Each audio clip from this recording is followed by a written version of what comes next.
me, Johnny Foxx. Here we are with another episode of Foxx and Hound, the only show that takes you far beyond Driven, little bit south of heaven. And if you think that sounds bad, we ain't got nothing but a good time for you tonight. It'll all make sense shortly.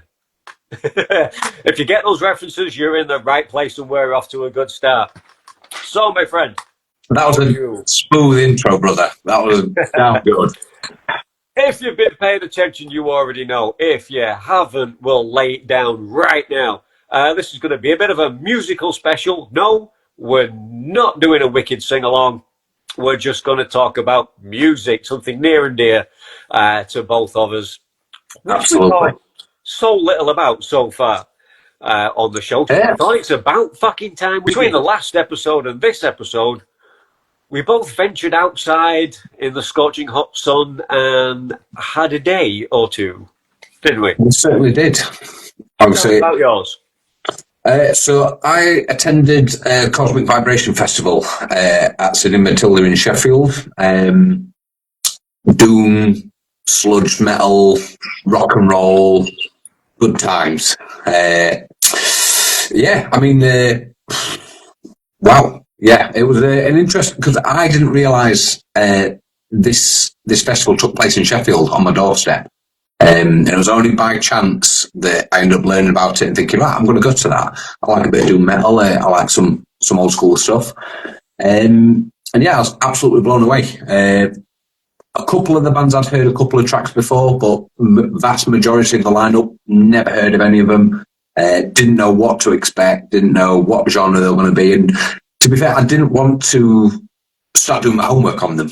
I wanted to get out there live and see what they're about as a live band rather than finding tracks on YouTube or Spotify or whatever it is. I want to go out there and experience some fresh new music. And yeah, there was some damn good bands playing.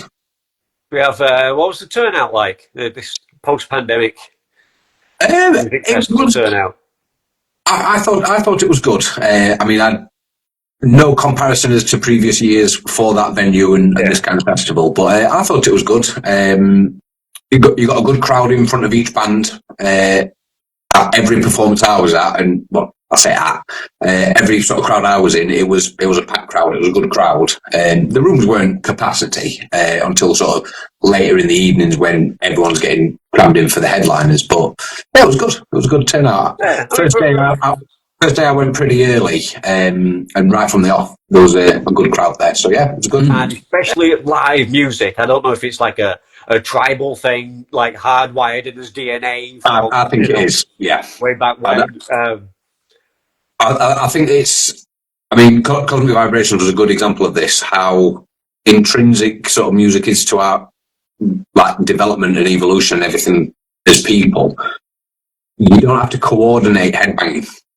Yeah, you know what I mean? Yeah. It just happens, and everyone does it. Even if you've never heard bands before, you'll tap your foot or you'll nod your head. Nodding your head and headbanging is just part of our DNA. So I think music, rhythms and beats and things like that, it's definitely hardwired. It's primal. It's at our core. It's part of being human, having music. I couldn't imagine the world without music. Well, while you were giving yourself whiplash. Rocking out to the Doom that very same day, or the Saturday anyway, because it was 2 days, wasn't it? It was, yeah. But right there at the same of the Saturday, just sort of round the corner, a little bit further on in Sheffield, I had the honour, on behalf of us, I was hosting Greenfest up at the Green Rooms, which was like from 2 p.m. till midnight. I think there was around 10 acts on, and more than anything, it reminded me, or not reminded me, it validated why I'm not in the game anymore, because especially the younger acts, and I mean, some of these kids were kids, there was like sort of 17, 18. Yeah. And like, I was never that good, and if I'd have continued, I will never be that good. I know that. People say, "Oh, don't put yourself down." It's like, I'm not putting myself down. It's fact. I was good. Yeah. But these But they're kids another level. were something else. It's for the money, so It's venues, bands. called show business. Exactly. Yeah, Unfortunately, exactly. the business is in all caps at the moment. Is possibly the problem. Well, How we sort that, I don't really know. it's more like show business kind of thing. It Yeah. really is just the show's only a fraction of it. It's all Yeah. about the money and the contracts and yes. But anyway, Merchandising. absolutely We're stuff like going that. to talk a lot more about bands, but let's do that via the opening segment, which we call the Time Warp. Yes, this is where I take you back to a year way back when.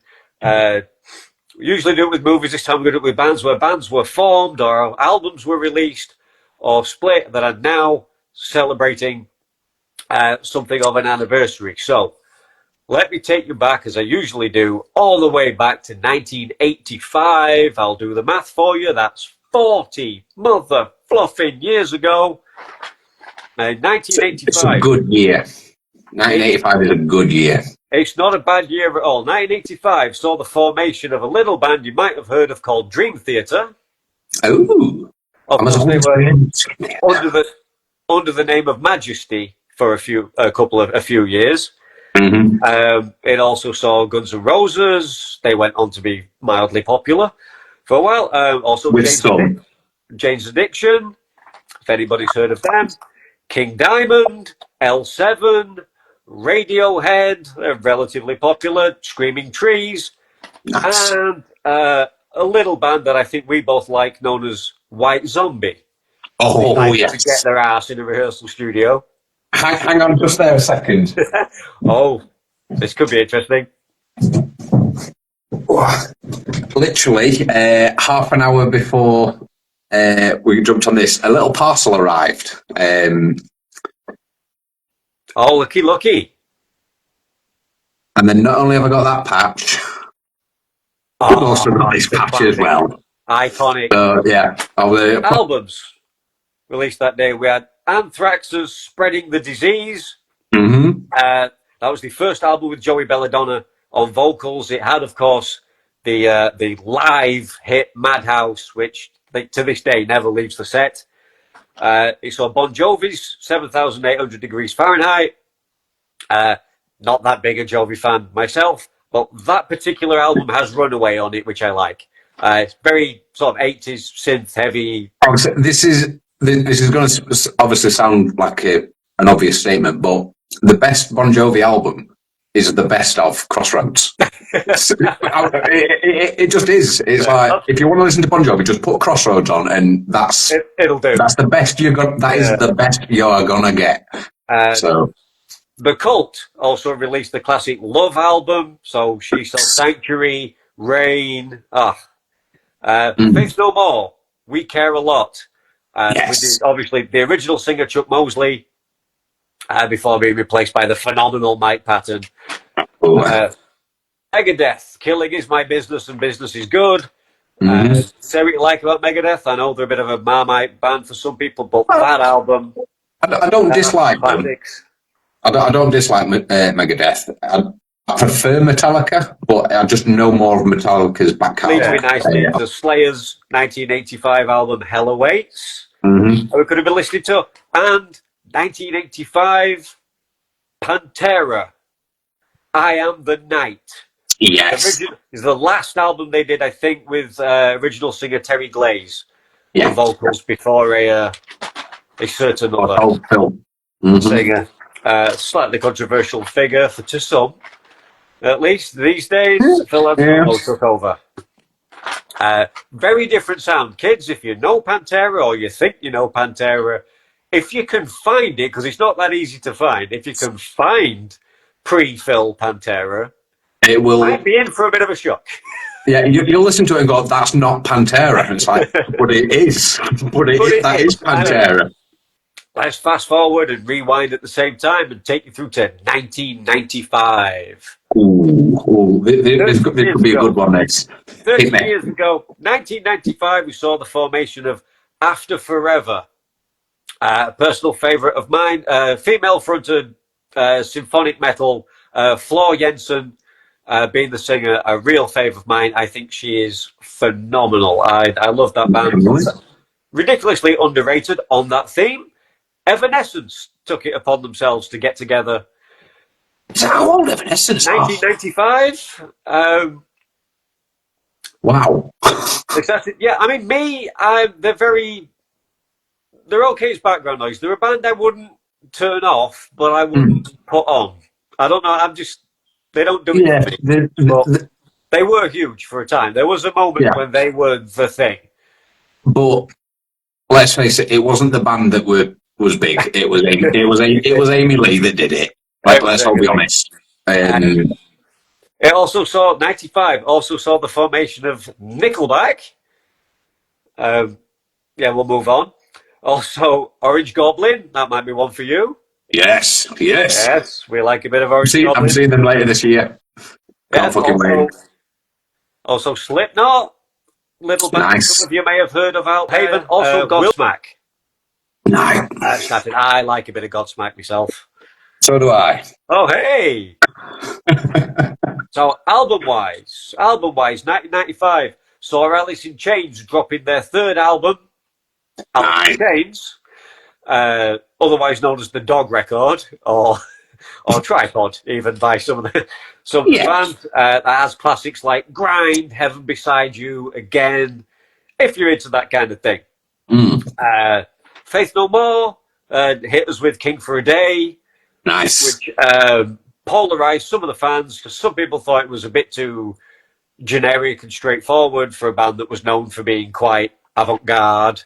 But I love it. I loved it then, I love it now. I can understand why people would think that, but phenomenal album. You know I clearly remember Beavis and Butthead ripping it to fucking pieces on an episode, and I was like, I used to like you guys. Fuck you guys, because Mike Patton is God. Just briefly speaking on Beavis and Butthead, have you watched any of the newer stuff? I have not. I haven't seen South Park, Butthead, or anything like that for a long time. So me and Stuart caught a bit on YouTube the other day. It was just one of these algorithms just popped it up, and it was like 17 minutes of Beavis and Butthead being stupid, and we thought, go on, we'll stick on for a laugh. And it was all new stuff, rather than any of the stuff that I was familiar with or Beavis and Butthead to America. It was all new animation, new voices, and it's just like watching old school Beavis and Butthead. It was fantastic. So I highly recommend Beavis and Butthead. I may have to. I think it was on Paramount. Third visit. 1995. Also saw Caius release, unfortunately, their fourth and final album, And the Circus Leaves Town. Of course, containing the hit One Inch Man. Kids, that's the one you'll probably know. Marilyn Manson also dropped the Smells Like Children EP. Nice. Of course, containing Sweet Dreams, another live staple. Similar sort of vibe. Monster Magnet dropped Dopes to Infinity. That was huge on my playlist at the time. Paradise Lost hit us with Draconian Times. Nice. Paradise Lost. That album, they had a couple of albums out. I think a couple of albums, at least one. Icon, I know of. Icon and Gothic. So at least a couple of albums before that. But on the release of Draconian Times, this was a band that was making headlines, like people were calling them the British Metallica. They never quite went on to hit that kind of household name sort of heights, but they're a damn fine band. Still going, still knocking out new material, and still very, very good live if you catch them, kids. Fear Factory. Like a bit of Fear Factory? 95 or Demanufacture. Nice. Absolutely fantastic. And it also, 95, the year that brought us Astro Creep 2000. We've mentioned them before, but we'll mention them again, and maybe we'll make a thing of finding a way to mention them in every episode. By none other than White Zombie. That's White Zombie, kids, not Rob Zombie. White Zombie. In the band, White Zombie. There is a difference. It's subtle, but there is a difference. Just out of curiosity, do you know where the name came from? For Astro Creep or for White Zombie? For White Zombie, for the band.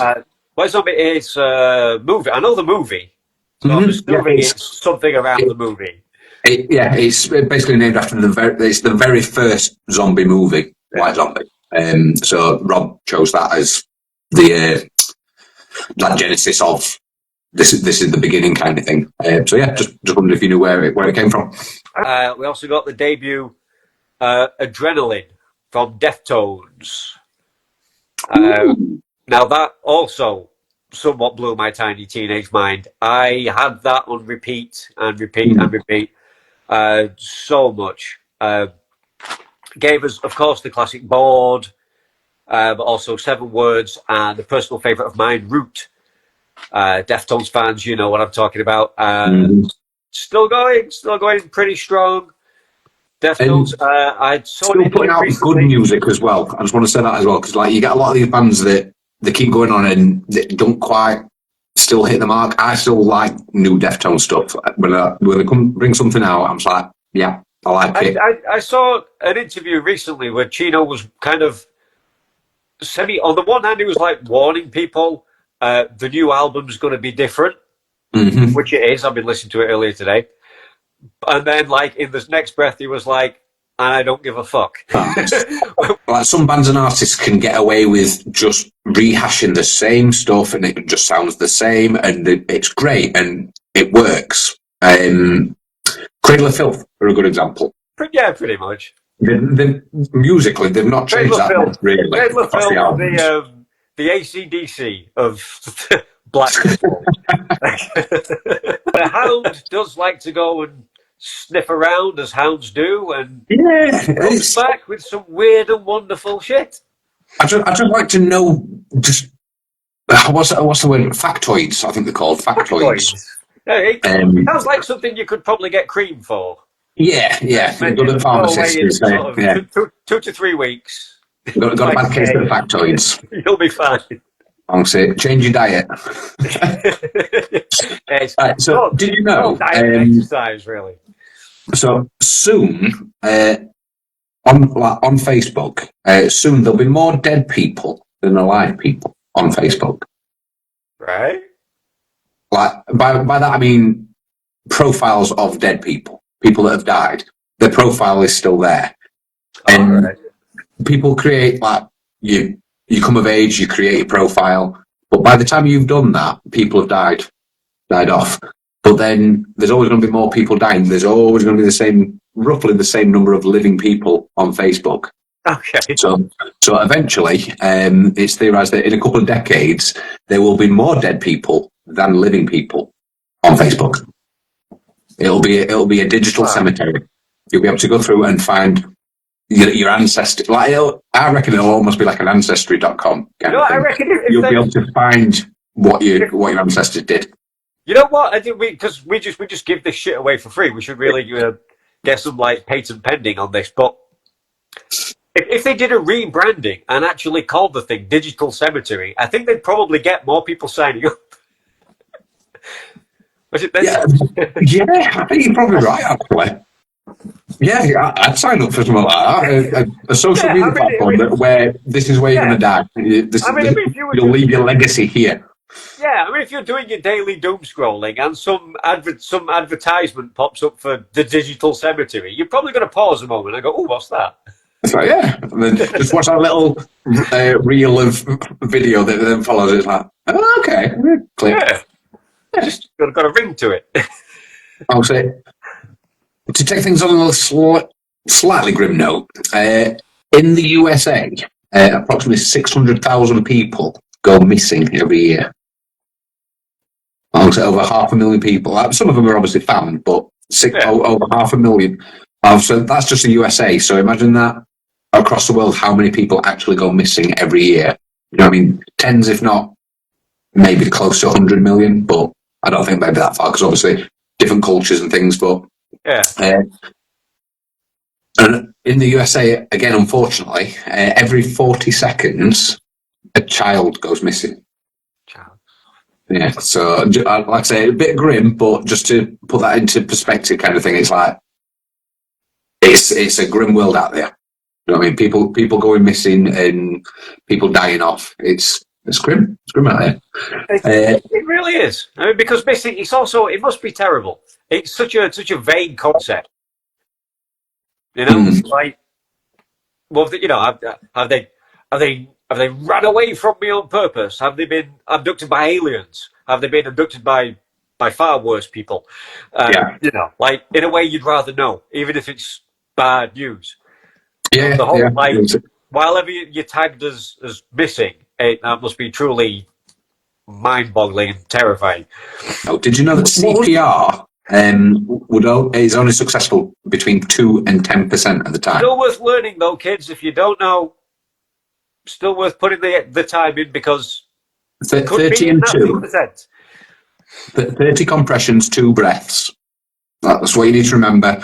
To the beat of "Staying Alive" by the Bee Gees. These AEDs that you get, so the automatic electric defibrillators, they do it all for you. You open it up, you follow the instructions, you plug it to them, you press go, and it'll work through its tests and it does it all for you, and it'll shock them and everything like that. But the funny thing is, if I said to you when a doctor shocks someone like clear, what are they doing? What's the purpose of the electrical shock? What does it do? Yeah, it will stop the heart, is what it'll do. It'll Correct. Yes. Everyone always thinks it gets it started, and it's like, no, it's a defibrillator. It stops it. The clue's in the name. The clue was in the name. It's right there. Mm-hmm. So many people think it's like a supercharger. It's a revive button. It's like, it's not. It's your heart's going mental. We need to stop it doing that because you're gonna die. That's the reason for it. No tumors can grow teeth. That's scary. And not only can they grow teeth, they can grow hair, they can grow bone, and they can grow muscle. So that's some Cronenberg shit you're laying on. Absolutely, your brain ignores your nose, but you can always see it. Yeah, that makes sense. Yeah, you can only notice your nose when you want to. So moving on to some science, I'm going to hit you with some science now. Blind me with science here. So you go to the swimming baths. You go into your changing rooms. You get into your swimming gear. You walk through that little paddly pool bit that you walk through, and then you go out onto the tiles, and the pool's out there, and you smell that strong chlorine smell, and you think, "Yeah, I'm at the swimming baths." That's not chlorine that you're smelling. So that is actually chloramine. So this might gross you out a little bit. So chlorine doesn't smell of anything really. It's got a vague smell, but it's not a strong smell. So what chlorine does is it reacts to nitrogen, which when urea, so from your urine, mixes with chlorine, it turns into ammonia. When ammonia mixes with chlorine, it becomes chloramine. And that's what you smell. So when you go into a swimming bath and you get that strong smell of what you thought was chlorine, it's not. That's basically a warning sign that it's dirty and it's full of piss. The youngest mother, the youngest person to have a baby, was 5 years old. And the body had started going through like the secondary characteristic changes and things like that. And this little boy by C-section, who was then raised as her sibling kind of thing, so obviously not everyone else has that kind of thing. But unfortunately, it raises the question of who the fuck is the dad? Who planted the seed? Descendants of either of those, either the mother or the son. I wouldn't know, to be honest. Continue and procreate. Imagine tracing your family tree back to that. Yeah, you brought up animals and nature documentaries. So did you know that kangaroos have got 3 vaginas? Well, that's just greedy. Yeah, they've got 3 vaginas. 3 vaginas. So does the male counterpart have 3? No. Now, obviously, I'm going to get a bit graphic. So the vagina is the channel, the internal channel within the reproductive system. Oh, God, yeah. So they've got a central one, they've got one over here, one over there, and obviously the opening down at the bottom. So we've got three tunnels inside, basically. But another funny thing about kangaroos, so a female kangaroo can have, I believe it's 5 offspring at any given time in varying life stages, and they can pause gestation when they need to. So if food's scarce, that little baby Joey, that little bean growing, now we're going to pause you.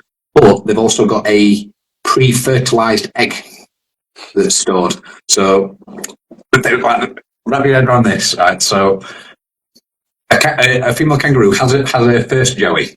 Obviously, goes through all that, and he's going to grow up to be a little toddler kind of thing outside the pouch and all that kind of stuff. She could then still have another Joey in the pouch, so that it's kind of sticking its head out, interacting with the world, learning its way, maybe getting out of the pouch a little bit. She could then also have a little tiny bean that's being born, has found its way to the pouch and is just nursing. She's then also pregnant with another one, and then she's got a pre-fertilized egg on standby.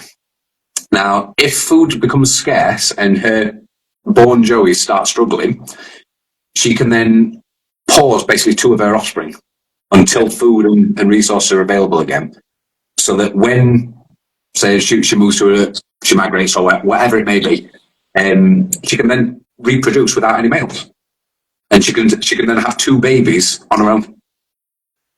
Which is, and you know, fantastic evolution for survival. Mm-hmm. But I'm still stuck on the 3 channels.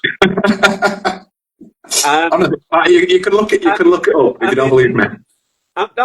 Because I'm thinking about the evolutionary requirement, the need, why the universe say to Mrs. Rue, you know, you're going to need this, which makes me think about Mr. Rue and just how drunk and can't quite find it does Mr. Rue get that she gives him 3 chances to make fucking sure it happens. But do you know what supposedly they call a group of unicorns? Go for it. This will make you laugh. It's a miracle. 3, a 2, 1. Until next time.